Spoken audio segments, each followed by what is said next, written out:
think I did it. Everybody, hello, welcome.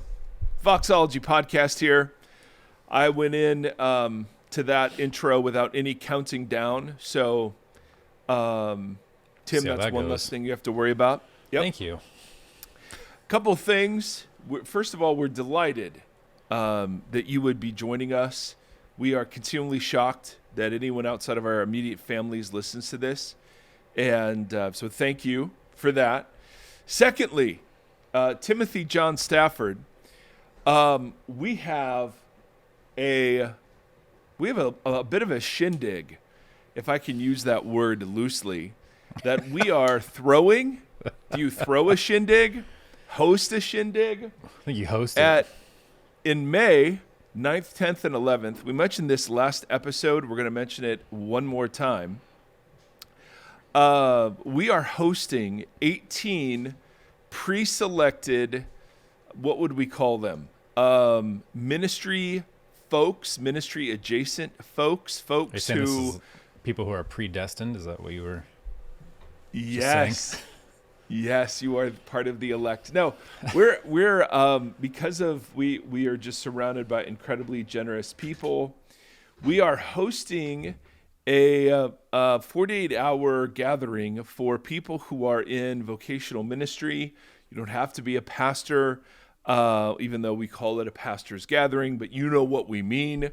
And one of the things that we continually hear from our audience about is the need to have a safe space when you're working in and around churches to actually process the real things that are happening in your life and the doubts that you have and the struggles that you have. And even some of the, like, should I get out of here questions that arise from time to time. And we want to provide a space like that. We have a therapist, a spiritual director, myself, Tim, Susie, and we have room for 18 people. All you have to do is pay to get to Nashville and then drive to our church. Everything else is covered. All your lodging, food, the incredible swag bag.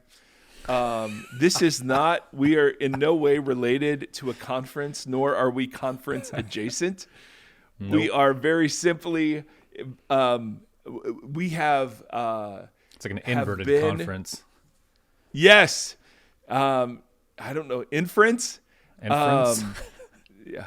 So we have both served in church environments and have both wrestled with the big questions and at times have felt not permission to go through and wrestle with some of the big issues and questions. And so we wanted to provide a space where that can happen. So if you are interested, we need you ASAP to email us at hello@voxpodcast.com and just give us your email and say, hey, I'm interested, and we'll send you a Google form that is not at all exhausting, but it gives us a feel for who you are and why this would be helpful. And if we have more than 18 people apply, we'll kind of prioritize the most in crisis folk. And then we'll see if this is something that is very much a good thing and helpful. It's something we're obviously open to down the road. Anything you want to add to that, Timothy, other than general excitement? Nope, just generally excited. I am. I'm really excited for this. I think it's going to be amazing. Yes, it's going to be amazing. The second thing is... we are on YouTube, ladies and gentlemen. If you are a listener of the podcast, would you, as my son Seth says, hit that subscribe button? I guess the YouTube overlords that control the algorithm love subscribers. So, I mean, if you have time, that'd be awesome. And if you have any interest in seeing our mouths working as you're hearing the words proceed from them, wow, that was quite a sentence right there. Then YouTube is the place for you. Lastly, I am overdue to thank some folks that have come on our Patreon team. And so I want to thank Faith and Evan and Christina and Rebecca and Ron, Joel and Carol, Gabe, Amy, Allison, Hillary, and Brenna. Thank you so very much. As you guys know, Siri's still talking to me. Man, As Siri you always wants guys to be a part of know, everything. I know, seriously.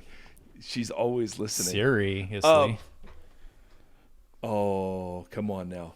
So one of the things that we talk about and are so grateful for is that we are crowd-funded community where all that people do to support us is tax deductible, and so we're just honored to be a part of a community that cares enough to value this stuff. So, thank you. I know the very you can't tell, Tim, that is like a pre-recorded bit that you do at the end. What? So no, I do that live every week. Yeah. All right. So let's see. Next episode, we're going to talk to a scholar about women in ministry, since that subject isn't going to go away anytime soon. Then we've got some more Revelation to get to, and we have to check in with our good friend, the Reverend Gombis. That's right. But Tim and I, we received an email and got permission to share this on air, and I think it will give us cause to revisit some material that we've covered before, but maybe not as focusedly.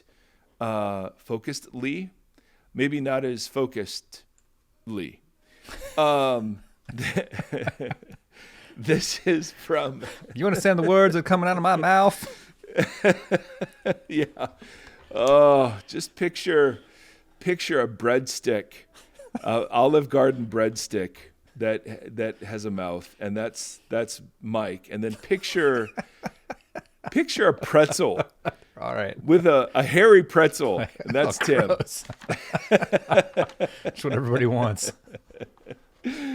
Oh, hey guys, I've listened to every one of your podcasts. Now, the minute somebody rolls that out to us, you've got our attention. We feel two things immediately. Number one, we're sorry. And number two, we're thankful. And we should probably have a helpline for those people. 7.5 years. What episode is this, Tim? This is 340 something? No, this is 390. Like I said, 390 something. And at least one person has listened to all of them besides us, which is ridiculous. Yeah, I've so listened to thank all you. of them. This pastor then proceeds, after such a compliment, to say that you're wrong about light beer. He must be talking to you, because I like Coors Light. Coors Light is not light beer. Coors Light is beer. Chemex coffee is where it's at. I don't know what that is, but I'm sure, I'm not a coffee guy, but I'm sure Chemex is probably very expensive. Sounds like like what was in the first Batman movie when the Joker started poisoning everybody? What was Did he have a Chemex? Oh, it's called Brand X. Brand X. Oh, Brand X. Oh, that's funny. Well, for the sequel, could be Chemex. There you go. Pearl Jam is great. Yes. All right. I loved the radio episode. Man, this guy's checking boxes. This guy's demonstrating his credentials. What's another band you all would do a deep dive in? I vote for more Nirvana, Foo Fighters, some indie band Tim is into. All right. That's fair. I can do the Foos. I can do Nirvana.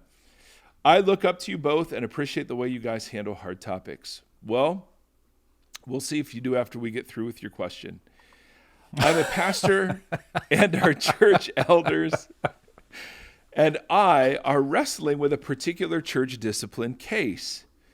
Without giving details, it surrounds adultery and marriage, and we are shocked. I've been wrestling with the typical Matthew 18 process and wonder if you might riff on your take on best ways to come alongside and restore people committed to their sins, as well as loving the offended party. So to restore people who are committed to their sins, as well as restoring the offended party. All I know is I don't know much. And I would greatly appreciate any thoughts. Love the work, praying for your families. What a kind And thoughtful email. And I hope you can see why it is we wanted to take a bit of time on this. Tim, more than I, has been on the receiving end of church discipline. Yeah. And so, no, not at all. Actually, quite the reverse. But the nuns used to come and hit my knuckles with the rulers. Things that have never happened for 400, Alex. So if you've listened to every episode, dear questioner, you know we did a whole series of podcasts on centered set churches, centered set theology, centered set churches, and a part of that, we did a little riff on church discipline. So I can refer you to that one. But this is a subject that I think treads on a lot of things that we're constantly talking about. And so I think it's worth revisiting without reviewing all of the center set stuff entirely. If you don't know, center set is a way of talking about how unity gets created. You can create unity around uniformity and using bounded lines to determine who's in and who's out of a group. Centered set is the idea that lines aren't determining who's in and who's out, or morality or theology or whatever, but rather one's orientation to the center determines kind of who's in and who's out. So you can be very close to the center and be oriented away from it, and you can be very far away from the center and oriented to it. And it has loads of applications for how we understand church and table fellowship and all the things that Jesus is up to in the world. So it's a really, really important concept. And one of the things that we defined as being the center for a church community, right? If a church community is truly focused on Christ, it will become a community of justice and peacemaking. It will become a community of cruciformity, which means it's cross-shaped, and it will become a community of new creation, where it will be practicing and aligning itself with the dynamics that are true in the future that we get to embody now. And so this hopefully is review for some of you, but the idea is that there are times when, even in our world of rugged individualism, where we need to help people reorient their lives. And this idea of church discipline, and I'll just use that phrase for now, although I think we can come up with much better phrases. The idea of discipline or church discipline is to restore people. At its best, it's to restore people into alignment with the center. That's at its best. At its worst, I mean, it's spiritual abuse. It's it's gaslighting and victim shaming and all the things that we're aware of. But at its best, it's something that the New Testament very much encourages and sees as a central role of the church. That the church is a group of people who are oriented together towards the center, which is Christ, and becoming a community that represents Jesus well. Yeah. And the center isn't just anyone's take on Jesus, but it's like the Jesus presented in the Gospels, and doing the best that we can through the interpretive filters that we have to get at the beauty and the compelling nature of who this Jesus is. Now, the two obstacles that we have to overcome in practicing a very healthy kind of restoration and realignment, we have to overcome our individualism. We're taught that I have a right to life, liberty, and happiness, and no one can infringe upon that right unless I'm harming another. Right. Jesus presents a different picture of human flourishing, where taking up your cross is abandoning the rights to life, liberty, and the pursuit of happiness, and embracing the cross-shaped life that sees greatness as self-expenditure for the sake of others. And so on the one hand, living in a very individualistic society, as far as like worldly quote unquote values go, this is great. I love it, especially when it's coupled with the tolerance that we're all sort of let's see. the tolerance that we're all sort of, I was going to say imbibing, but it's not a word, but we're kind of soaked in. The idea that not only does everyone have a right to life, liberty, and the pursuit of happiness, but none of us has the right to judge another's pursuit of life, liberty, and the pursuit of happiness unless they're harming another.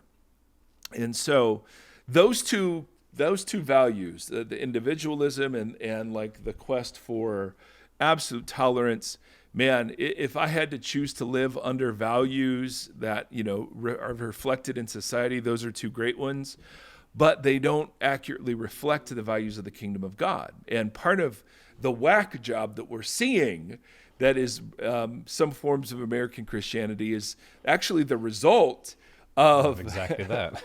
Exactly, of baptizing the American definitions of greatness and self-sufficiency and so on, and calling those Christian rather than really embracing the upside-down kingdom of Jesus. So in that upside-down kingdom, there are times and places where we have to be realigned and reoriented, and we can't do that ourselves. We need help. And the New Testament's vision of this is very specific. And so I want to just take a moment to make some very obvious points that, dear listener, you would already, I'm sure, agree with, but they just have to be said. The first one is that judgment, however it's practiced, or discipline, however we mean it, is only to be done within the church. Like Paul, and we've talked about this before, Paul will say, what business is it of mine to judge those outside the church? I judge those inside. Yeah. God will judge those outside. Or 1 Peter, we'll talk about the time of God's judgment begins with God's household. So in the New Testament horizon, it's never, hey, the world's getting worse out there and the church has to do something about the world. The church is the object of all of the imperatives in the New Testament. It's not the world. Yeah. It's the corruption and lukewarmness of the church that's at issue. So for a lot of us, we spend all of our time worrying and judging about those people out there when the New Testament is very, very concerned about what's happening within the church community. Yeah, you just described like most of America right now.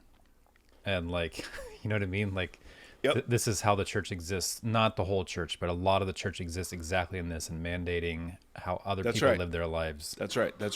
And that's what happens when we get hijacked by culture war thinking. Yeah. Is the job of the church is to represent morality in political terms, and that the problem is out there. If everyone just agreed with us, we'd be better off. The issue in the New Testament is never that. It's never somebody else. It's always us, and then when you boil it down, then it's me. We'll get to that in a second. So who do we judge? The people who have voluntarily acknowledged to be disciples of Jesus of Nazareth. And the people who have not subscribed to that should not be held to that same basic set of ethics and morals and theology. I mean, that's basic Christian principle number one. Yeah. We expect non-Christians to act like non-Christians and Christians to act like Christians. There you go. And if we just focused on that for 20 years, we'd be much better off. The second thing is where we judge. And the New Testament vision is of small groups of individuals and households where you're actually on the inside of each other's lives. Yeah. The mega church idea, there were large crowds in the New Testament, right? 3,000 people accept Jesus on the day Peter preaches. So crowds aren't the issue, but the dynamics of this sort of restoration and reorientation and realignment that we're to practice with each other can only be done in much smaller groups where permission's been given to speak into each other's lives. And so, the glimpses we get from the New Testament and some of the later writings of church history, these were house churches that met in homes where people knew each other, where they were meeting regularly, if not frequently, sharing meals together.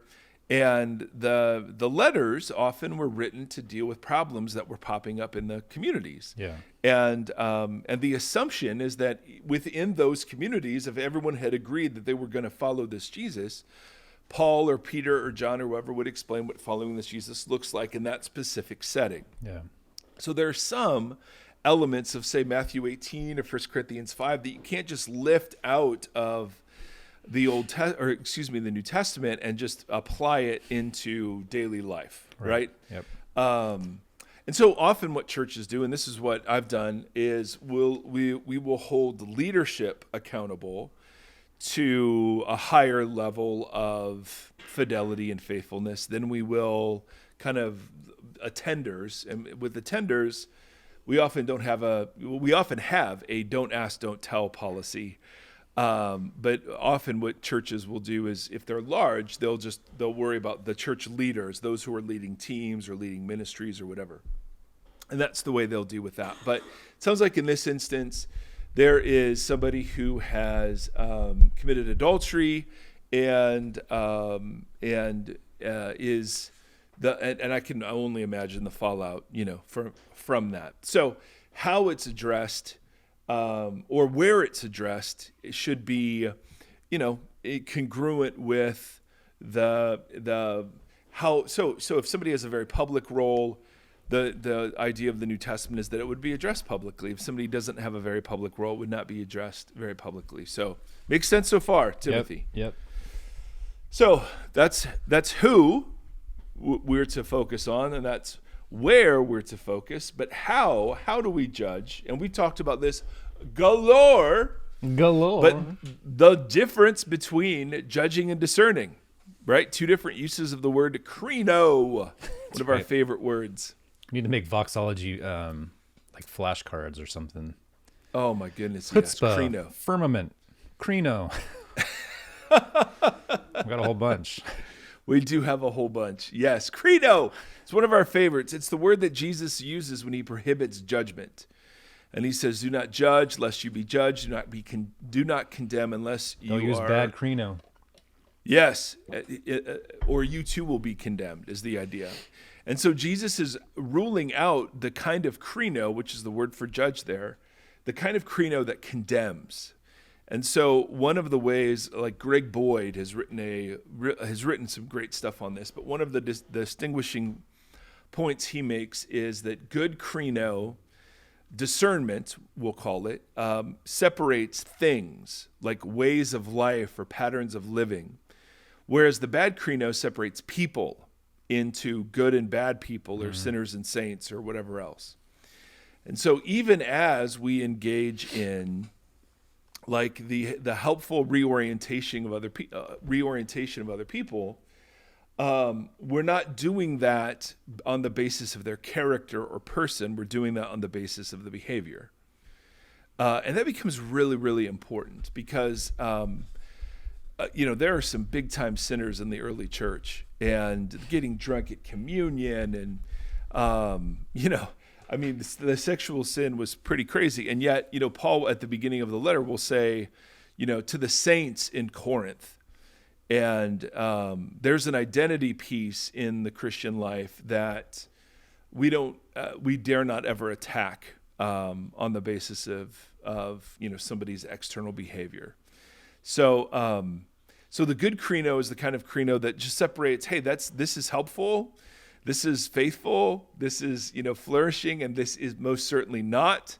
And we don't do that with respect to the person.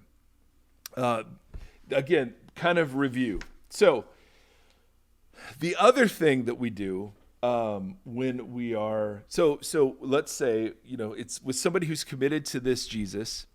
It's somebody that we're in relationship with, or in some way, shape, or form, this episode is in the community and it's affecting the community, and so it's something we have to get involved with. And how we do it, we practice the discernment. We don't practice the judgment. And we also recognize that we are the ones that are most often guilty of the things that we're dealing with in others, right? This is the log and spec we spent loads of time on back when we did the Sermon on the Mount. Galatians 6, Brothers and sisters, if someone is caught in a sin, you who live by the Spirit should restore that person gently. Yeah. Restore. So the goal of all of this is restoration. Restore and gently, two very important words. Yeah, that are not often practiced in this scenario. But watch yourselves, or you also may be tempted. And so there's a sense in which I'm never coming alongside somebody and saying, hey, have you considered this, this is not being aligned to kind of what it is to follow Jesus. I'm never coming at somebody as like somebody who's figured it out. I'm coming as a co-struggler. Exactly. Yep. Right. And this is what Jesus means when he says, consider if you see sin in someone else, consider the log in your own eye first. Deal with that first before you deal with the speck of dust in their own eye. So my sin is like a 2x4 coming out of my eye. Their sin is like a speck of dust. So I practice something called I'm the biggest sinner in the room. Yeah, you're like you could say like a plank eye. It'd be a great name for a band. Yeah. Absolutely. And so Tim has a number of egregious behaviors, but one of them I have a forest in my eye. Is a lack of shaving. It's true. And no. So when we approach each other, one of the things that we're doing is that we're in a smaller group or in relationship, or somehow we've been invited into this. We're dealing with people who have agreed that they want to be part of the center. They want to focus on the center. We're not doing this to people who are kicking and screaming. And when we do it, we're doing it recognizing that my sin, I'm the only inside that I know. So I'm the only set of motivations and desires and impulses, and I'm the only set I know. And so I'm to consider myself, much more guilty if I'm using those kinds of lenses than whoever it is I'm dealing with. And that's how you get to restore gently. Right, is instead of being somebody who's kind of holding the line and protecting the truth, I'm somebody who could either easily have made the same mistake or have in the past made the same mistake and have been shown grace. Now, all of that is, I think, kind of review. Those are the big theological tent poles. That there is a time when the community is affected where center set practices demand that we continually help each other reorient to the middle. And one of the examples that Mark Baker, the guy who wrote this book, uses is, hey, if we all agree that we're playing soccer and somebody picks up the ball and tries to play rugby, and we invited everyone there to play soccer and everyone knows we are there to play soccer, it's not unloving to say to the person, hey, we're playing soccer, and allow them to select, in or out. And so as a community of people focused on new creation dynamics, cruciformity, and becoming people who, restore shalom when it's broken, this sort of issue is an issue that we are invited in to address. Were you with me so far? Yep. Thoughts? I have some questions written down, but I'll save them until you're. All right. Let me punch through this list real quick. Number 1, bad church discipline, and these come from just the following points, the preceding points that we've made. First of all, it shames and excludes. The goal is not to highlight somebody and to shame them. And I can hear people saying, yeah, but look what Paul did in 1 Corinthians when he excluded the dude and cast him out in the hope that his soul may be saved. We'll get to that in a little bit.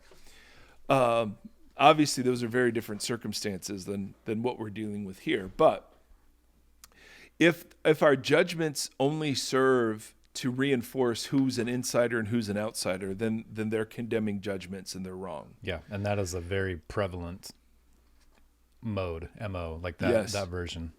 You bet. You bet. So the goal is never to shame or exclude. And that's why we come as people who've struggled with the same things. Yeah. Who's the greatest sinner in the room? Yeah, me. You.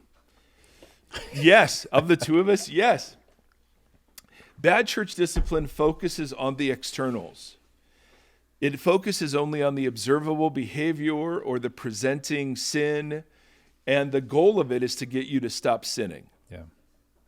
And as we've talked about before, the goal of Jesus, of Christ, in his work in the world isn't to get us to stop sinning. It's to restore the fullness of our humanity, which includes less sinning. But the goal isn't, and so very often what will happen is you have an affair like this, and you'll just deal with the affair. Yes. And we'll try to clean that up and try to have them reconcile. And hallelujah, we want all of that to happen. But if we're only dealing with the behavior that flagged this situation to begin with, then we're missing. Yeah, now we're in the Sermon on the Mount. Now we're in the Sermon on the Mount. Exactly right. Every story is unique. There are prequels to this. Like Tim, and some of you have listened. If you've listened to us for years, you'll know these episodes. But Tim had to write me a very hard letter several years ago, and where he said, "Hey, this is how I'm seeing something, and this is what I think you need to do in response to this." And it took a load of guts for Mr. Timothy John Stafford to write that. And it also invited me to make the best choice. It didn't shame me, condemn me. It didn't come at me as some holier than thou person. It just invited me to step into health. And good church discipline, we'll get to that in a second, is what happens. And the presenting issue was acknowledged, but that wasn't the focus. Yeah.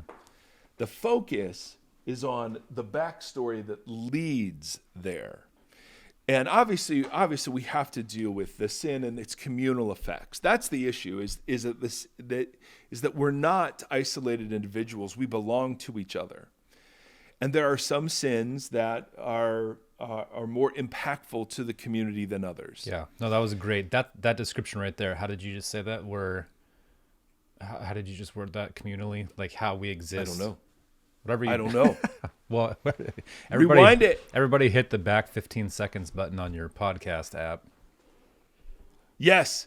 Well, and it's what good therapists do and good parents, right? Yeah. When my kid says, "Hey, I've done X," to sit there and only focus on X is to miss all of it. The backstory that made X attractive in the first place. Yes.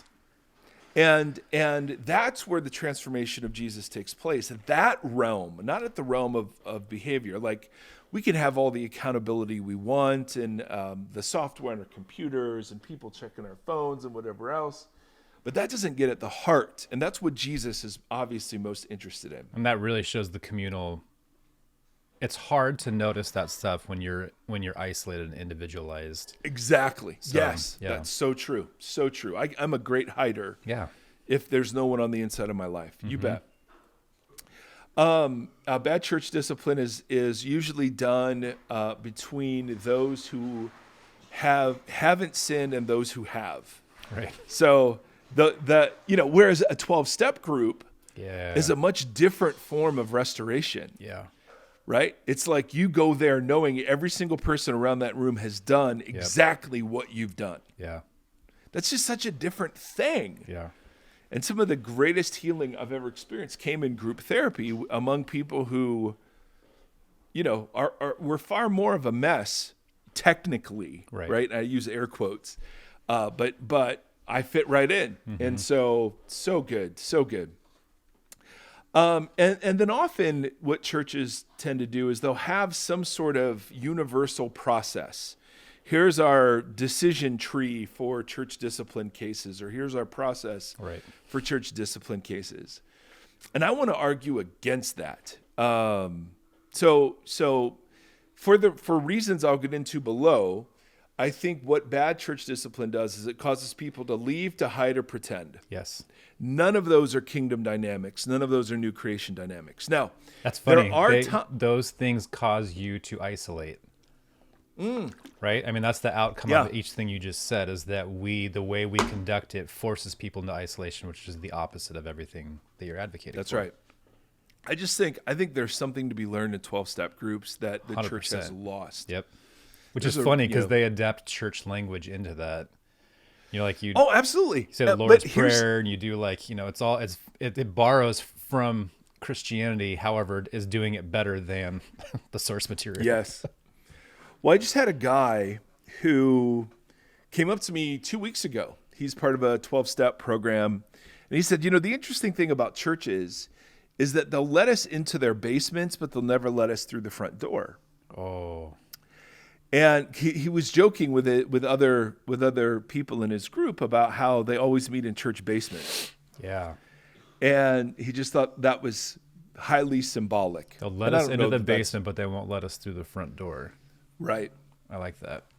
So I mean, I don't like There's it, your- but Crino. yeah. And all of this, dear questioner, might just be totally like, duh, you're already doing this. Great. I just know I've seen it. I've been the discipliner and I've been the disciplinee, and I've experienced good on both sides and experienced bad on both sides. Yeah. And so I'm somebody who is absolutely grateful for the people who have spoken. Even I mean, I was, yeah, I don't have to tell those stories, but I mean, even when it was unwanted, there were some cases where it was very unwanted, and it was dead on. So, and it was more of my maturity in seeing it as opposed to whether or not it was right. So what's good church discipline look like then? Given all the theological things that we've said, number one, we have to deal with each case individually. And Yes. and the reason we don't is because it takes so much time. In our community, we're in the middle of a number of troubled marriages, and they all take massive amounts of time. And there isn't some set process that we run people through. It's literally sitting and listening and praying and waiting and discerning and all the things. And it's really hard. Yeah. And it takes a really gifted community of people who are willing to sit in that. It's just super messy, and often requires outside help from counselors and therapists and spiritual directors and so on. The biggest thing is that if we're going to help each other reorient, we have to do it in a way that invites. It has to be characterized by an invitational flavor. So if somebody comes into our church and says, "Man, I just don't like this Jesus. I don't like what Jesus says about whatever." There's you could say, "Well, that sucks to be you. Fine. Jesus said the way's narrow. Whatever." Or you could say, "Hey, that's so interesting. Let's read some of his words on this together and just sit and wrestle with them." Right? That's a whole different thing. Jesus said the way is narrow. See you later, bud. Yeah, totally.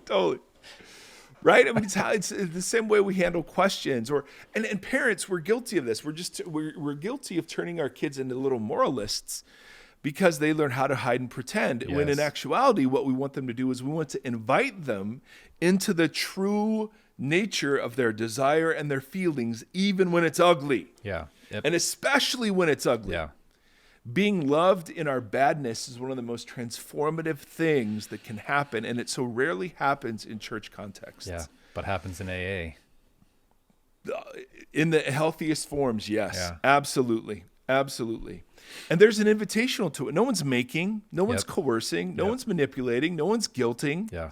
Right? There aren't ultimatums and lines. No. Now listen, there are a time for those, right? There are cases where there is abuse. There are cases where someone's not safe around kids. There are cases where a husband has sinned so egregiously against his wife that he is not welcome to partake in the fellowship that is going to surround her and protect her. Yeah. All the more reason to do what you just said and to take those individually or uniquely. Right, exactly. But but even then, there's the invitation to always, we're here, we're not going anywhere. We're always willing to be here for you. Yeah. And allow people to walk out. Of course, Jesus did that too. Jesus saw the rich man and loved him, and he let him walk away. Yeah. But what churches shouldn't do is the heavy-handed, self-righteousness, coercive, manipulative sort of, and I'm sure, I have no doubt our dear listener, our dear questioner has done, none of these sorts of things. But as we're approaching a circumstance like this, if it's among believers and there's a invitational character to it, where it's like, listen, we don't have to do any of this. But as a community focused on new creation dynamics, here are the new creation dynamics, right? Forgiveness, restoration, repentance, repair. This is what we do. We play soccer. If you don't want to play soccer, that's fine. But this is what we're going to do. So the invitation is always back to the center. Mm-hmm. The invitation is always back to the center. Good church discipline number 4. And that's like a visual representation of repentance. Mm-hmm. Right? Like, yes, turning back towards a center focus. Not just in my outward behavior, but in my affections, in my mind, all the things. So good church discipline first it takes every case individually. Secondly, it has an invitational character. Thirdly, it practices relational discernment rather than the condemning credo. And relational discernment. Well, yeah, it's what therapists do. Yeah. Therapists try to get to know you in the whole web of your life, not just as in some vacuum of you and an issue. Mm-hmm. Right? You're part of a whole web of things, and you affect those things, and those things affect you, and so the whole web has to be appreciated.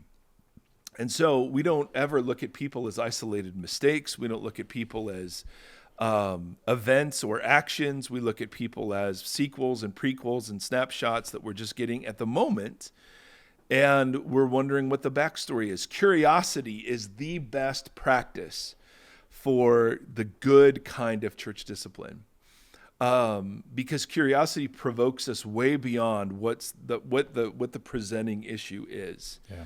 You know what I mean? And we can be curious because we believe in sin, so we're never shocked. We're not shocked that people, fall short. We're not shocked. We believe in grace, so everyone's welcome, and we believe in redemption of the image. Yes. And then we believe in redemption, so we never give up hope, right? We're playing the long game with people. Number 4, we deal with roots, not symptoms, baby. We're not just isolated actors in isolated events. Masthead. Comes up in every... It totally does. It totally does. It totally does. And when you're inviting people, you have nothing to protect. Right? When you're full of boundary lines, you're protecting something. You're protecting the group or the unity of the group or the identity of the group. When you're focused on the center, you have nothing to protect. You can simply act from a place of security that says, I am with you. I am committed to you. I am for you. Yeah. And because of those things, let's walk together towards the center. And Scott McKnight, we've talked about this a million times. This is what covenantal love is. This is what separates covenantal love from American love. Covenantal love in the Bible is God's ruthless commitment to being, he's committed to us, to be with us, to be for us. And out of that, then, he is committed to directing us towards maturity. Towarding people. Towarding. That's another one of our talked about towarding. flashcards. Yes, towarding. We do this with kids. And our kids receive it well if they are absolutely assured that we are committed to them, to be with them, and we're for them no matter what. Yep. Yeah. Then they receive towarding as love. If they are not secure in those other things, then towarding always is going to feel like punishment, manipulation, whatever it is. Then they'll learn to hide and pretend. Yeah. And so, to undertake an issue of church, quote, discipline is to agree to a very long-term relational set of practices and networks, because we're just saying we're not going to let this couple try to figure it out on its own. And there may be cases where divorce is appropriate and separation is appropriate, and asking one of the other partners to take a Sabbath away from the community, totally. But we don't know that ahead of time. Right. And then lastly, oh my goodness, lastly. And this is the biggest thing I've learned in parenting, is that we're trying to inculcate rules, or we're trying to inculcate wisdom, not rules. In other words, we're trying to teach people to be wise. So there are, the problem with accountability software, which I've had, or accountability questions, all that's great. But it only focuses on the event or the acting out. It doesn't focus on it doesn't focus on all the wisdom that is, not practiced leading up to whatever event that is, right? Yep. And so with my kids, I could easily set a rule that just says no drinking, but I would rather teach them how to have a healthy relationship with alcohol. Yes. I could have a rule that says no sex, or I could teach them how to have a healthy relationship with sexuality. Now, that doesn't mean they don't know what I think a healthy relationship with sexuality and alcohol looks like. Right. But the invitation feels different because it's not a behavioral thing. It's a heart thing. It's how I'm using something thing. And so all of that is to say how I would practice, quote, church discipline. And again, I don't even like that phrase. I would rather call it restoration or reorientation or something. I would rather use trajectory words rather than like in or out words.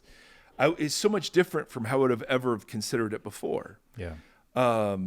Constantly being curious, constantly inviting the person and people involved to be their best selves and take upon themselves new creation practices. And if they don't, that's fine. We're not coercing anybody. We're not manipulating anybody, but we're going to play soccer. Yeah. And if you don't want to play soccer, that's fine. That's fine. There are loads of other games in the world. We're just going to play soccer. I wonder how much of it has been affected by churches being businesses, because you have a bottom line to protect. And so, do you know what I mean? Oh, baby. Woo! Of course. But again, I mean, and I know I'm just a total repeating gong about this, but when the gospel is only save me from my body and my sins, and I'll go to heaven when I die, and Jesus is my forgiver, when that's all it is, then the church is only a place where I try to sin less. Yeah. And if that's the goal, that's Dallas Willard said it best. And so, Willie. Yes. So if the goal is that people would walk in wisdom and flourishing, that's it's just so hard. And so the way capitalism gets involved is the thing that funds the church is the Sunday service. That's what funds it. And to the degree that you're interrupting that funding mechanism with, difficult things or conversations or whatever, then, it gets a little sketchy. And so the churches that find themselves secure enough or free enough to deal long-term with really messy situations and people are churches that are using some of their financial resources away from the Sunday morning program and into this sort of relational web. And I think those are some of the healthier churches out there. Yeah, but after you have a couple hundred years of church trajectory that has been following that business model, you see how the discipline discipline is just one byproduct of that, or one example of that, but that's the way the church is built. So it's like, here's the questions that I wrote down, and they have to do with that. One of them that I wrote down, though, you were talking about like inviting therapists or whatever, and how it just made me start thinking about how many pastors who have no business being marriage counselors are marriage counselors, right? There's these therapists who went to school and know how to do this work and like are so prepared for it, but the church business model, like you have to elevate that pastor, and so they become kind of a godhead to a lot of things, and they shouldn't be in those positions. Oh, good Lord, yes. So the wisdom of inviting therapists is just an example, but yes. So the thing I wrote down was like that. Hold on, Tim. That's such a big point. I just want to like. Did you have something that you wanted to say on that point? No. Because if you were moving on, I'm moving. I just wanted to put an exclamation point on there. Yeah, the idea, and I'm all for, biblical counseling if we're talking about theology or how do I have a better view of God. But even in those situations, the Bible's only part of whatever solution, that's going to be. I mean, even people that have bad theology, it's not like their bad theology came and only exists in their brains. Right. It's been formed around experiences or habits or family dynamics or whatever. And so I think the church can slide too much into seeing everything in this kind of moral, therapeutic, deistic sort of way. Yeah. But most of the churches I'm familiar with don't slide that way enough. Yeah. Where, man, to be trauma informed, to be very sensitive to power dynamics around church abuse and scandal. That seems like wisdom these days. And this isn't, instead of capitulation or something. The idea that all you need is the Bible doesn't say that, which is really funny. Yeah. So yeah. So anyway, great point, Tim. I think that's really well said. All right. Let's see. I wrote it on a napkin with a pencil and I can barely read it. See, YouTube, you get that. Yeah. You get that. You get to see that, YouTube. Yes.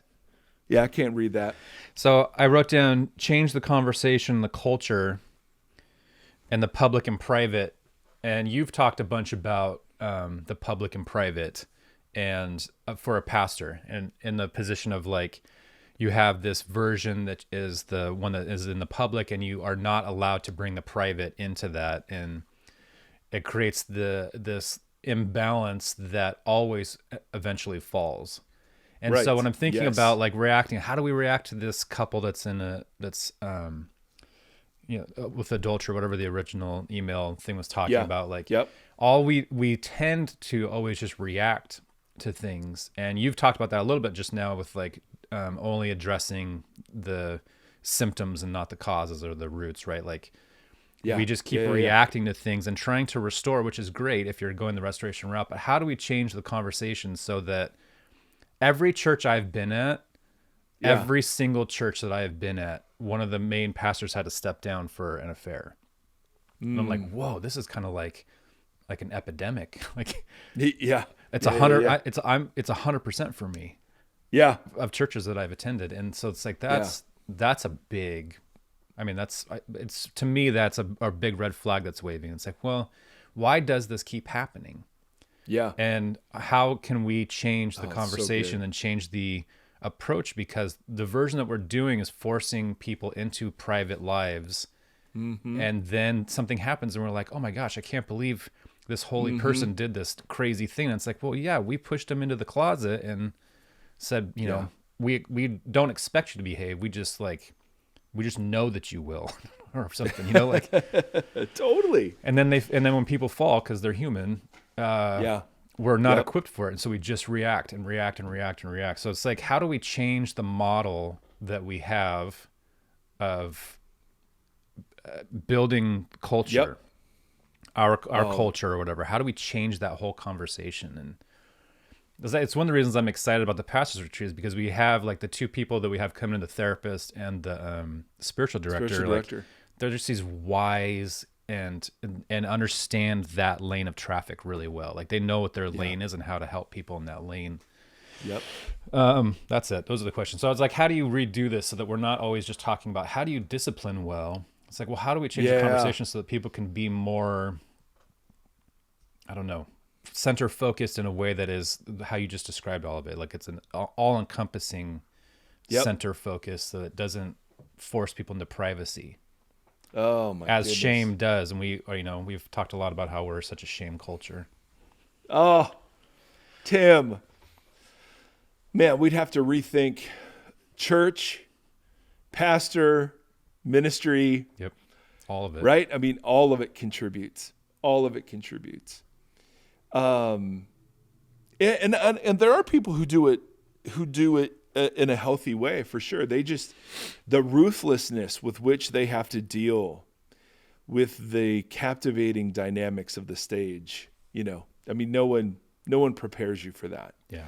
And certain personality types are, feed into that, and Enneagram types and whatever else. But yeah, the idea that as a pastor, and I think there should be higher expectations for people, because Paul seems to indicate this. Yeah. If you want to be an elder, pastor, deacon, or whatever, that's a noble thing. Mm-hmm. And that shouldn't just be anybody. Yeah. Totally get that. Definitely not women. Well, next episode, we're going to have someone to argue with that, Timothy. But the second thing... Just joking, audience. Just in case you're new to the podcast. Yes, we're totally joking. But to reframe that conversation, I think, and again, I'm so sorry to beat the same darn drum, is to reframe what salvation is and what human being is. Because one of the things we're going to talk about at this retreat, seriously, it's just so dumb. Yeah. But one of the things I'm learning in therapy, all right, me personally in therapy, and I'm learning from other people, is how dehumanizing ministry, quote, is. Wow. Vocational ministry, how dehumanizing it is. I can't be human. Mm-hmm. And there as a person in ministry, not the effects of ministry necessarily, but being in ministry is dehumanizing to you as a minister. Yes. Yeah.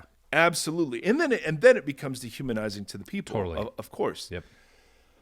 Because then the people exist for the pastor, and the pastor feeds himself through the people, and or herself. I mean, totally. I mean, just awful. But the push into shame. One of my therapists had a great line that, there's a difference between secrecy and privacy. You absolutely should have privacy. Not everyone needs to know all of your junk. But secrecy means no one does. Privacy means the right people do. And that's the gift of you and Bonnie and Kevin and Brenda and others, Joanna, who spoke and have seen parts of me that just need to be realigned and corrected.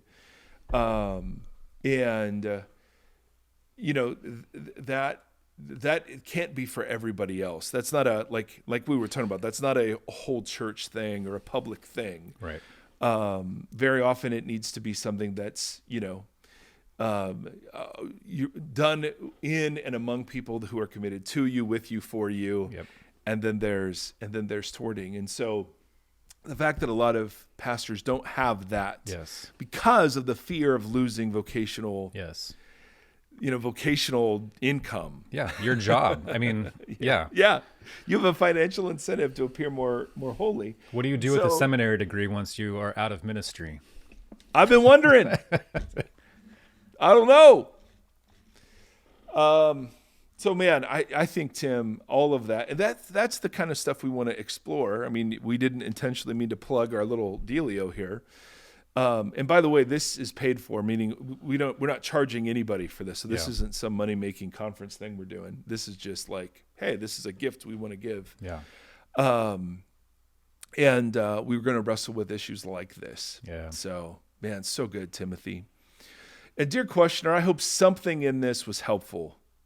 Some dadgum thing was helpful. Because I think what? Sorry. Yep. What were you going to say? Our little house church this morning, we were looking at the Lord's Prayer, and each family sat down and kind of rewrote the Lord's Prayer with the kids and stuff, and kind of rewrote it in our own words and in our own homes or whatever. But we were talking. I was asking the kids, like, do you guys know what hypocrite? Like when he says the hypocrite's in the corner, like what do you, what does that word mean to you? And then here's kind of what some of the inferences to acting and that kind of stuff that is being used there. But it was interesting to listen to the kids describe hypocrisy, and it made me actually, not knowing what we were talking about today, think about how many pastors have been forced into that position of being a hypocrite, being an actor, doing things for spectacle and to be seen and to be heard, and because that's the model and the mode that we've built. I thought it was just so, I don't know. That's a really cool exercise. Well, the Lord's Prayer, I love that they're like, hey, we've got God here. Let's ask him how we should do this. You know what I mean? Like, totally. Great. I would do the same thing. I want Jesus to tell me how to do this. And he comes back with this 30-second, punch. And it's like, I think it's one of the best things ever. I think it's fantastic. It's awesome. I'm trying to, with the little worship miniseries, I'm trying to turn the Lord's Prayer into a song so I can do a little mini episode on that. Oh, Tim, that's such a good idea. Ladies and gentlemen, if you cannot tell by the heavy breathing, certainly on YouTube you can tell, I'm joined by my best buddy, Seth Erie. It's like Seth got some sun. Down. Seth got some sun. We were down in the panhandle of Florida. It was a little chilly, but Seth nevertheless doesn't feel the 60-degree water. It's a gift of childhood. Oh, dude, totally. He was going crazy. But Seth, do you want to say anything to everybody as we close it up today? Hi, people. Good morning, and welcome to Fox. Hi, people. Yeah. Hello, YouTube. Hello, YouTube. YouTube. Ooh, Jim Stafford. YouTube.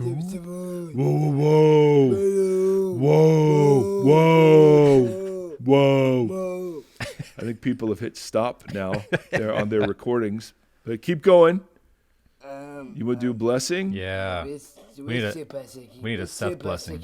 Oh, let's do bless you and keep you. You got it. Ready? Bless you and keep you. Yep. We will just have faith upon you. Yep. Bless to you. We get this taste. We can bless Fox Officer Podcast YouTube. Host cities. I love Stafford. I love Stafford. I didn't know that was part of the blessing I've ever heard. That is awesome. I know. Awesome. Woo! Whoa. All right. Till next time, friends. Thank you. Bye.